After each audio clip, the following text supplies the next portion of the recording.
3 రోజులుగా కురుస్తున్న భారీ వర్షాలు వరదల వల్ల జరిగిన నష్టం పరిస్థితులపై సోమవారం రాష్ట్ర ముఖ్యమంత్రి యనమల రేవంత్ రెడ్డి సూర్యాపేట జిల్లా కోదాడ నియోజకవర్గ పరిధిలోని మోతే మండలం నామవరం వద్ద మంత్రులు ఉత్తమ్ కుమార్ రెడ్డి, కోమటిరెడ్డి వెంకటరెడ్డితో పాటు ప్రజాప్రతినిధులు, జిల్లా యంత్రాంగంతో సమీక్షించారు. ఈ సందర్భంగా ముఖ్యమంత్రి రేవంత్ రెడ్డి మాట్లాడారు.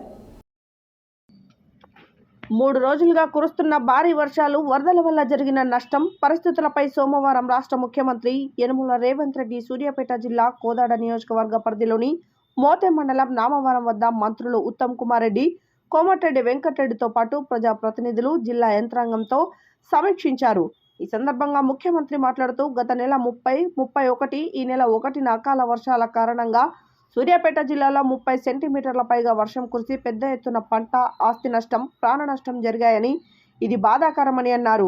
వర్షాల కారణంగా చనిపోయిన వారి కుటుంబాలకు 5 లక్షల రూపాయల ఎక్స్గ్రేషియాను ఇచ్చేందుకు ప్రభుత్వం నిర్ణయం తీసుకున్నట్లు తెలిపారు. అలాగే పశువులు చనిపోతే యజమానికి 50,000 రూపాయలు ఇవ్వాలని నిర్ణయించామని, మేకలు, గొర్రెలు చనిపోతే 5,000 రూపాయలను ఆ యజమానులకు ఇవ్వాలని రాష్ట్ర ప్రభుత్వం నిర్ణయం తీసుకున్నట్లు వెల్లడించారు. పంట నష్టపోయిన రైతుకు ప్రతి ఎకరాకు 10,000 చొప్పున ఇవ్వాలని నిర్ణయించామని, ఇండ్లు కూలిన వారికి ప్రధానమంత్రి ఆవాస్ యోజన పథకం కింద పూర్తి నష్టపరిహారం ఇస్తామని, అలాగే అర్హులకు ఇందిరమ్మ ఇల్లు సైతం నిర్మించి ఇస్తామని తెలిపారు. భారీ వర్షాలు, వరదలతో తక్షణ సహాయక చర్యలకు గాను సూర్యాపేట జిల్లా కలెక్టర్కు 5 కోట్ల రూపాయలు ముందే మంజూరు చేసి సిద్ధంగా ఉంచడం జరిగిందని, జిల్లా కలెక్టర్ నిర్ణయం మేరకు ఆ నిధులను సహాయ చర్యలకు వినియోగించవచ్చని తెలిపారు. స్థానిక విపత్కర పరిస్థితులను బట్టి పాఠశాలలకు సెలవులు ప్రకటించే అధికారం జిల్లా కలెక్టర్కే ఇచ్చామని ముఖ్యమంత్రి తెలిపారు. ఈ కార్యక్రమంలో ఎమ్మెల్యేలు ఉత్తమ్ పద్మావతి, మందుల సామెల్, ప్రభుత్వ సలహాదారు వేం నరేందర్ రెడ్డి, నల్గొండ పార్లమెంటు సభ్యులు రఘువీర్ తదితరులు పాల్గొన్నారు.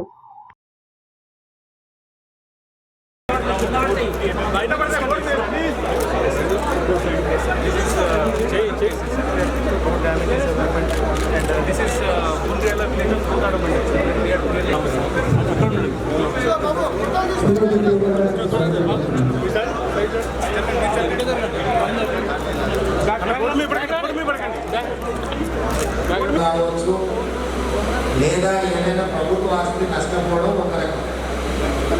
రెండవ రకం ఈ అధిక వర్షాల వల్ల ప్రజల ఆస్తి నష్టపోవడం.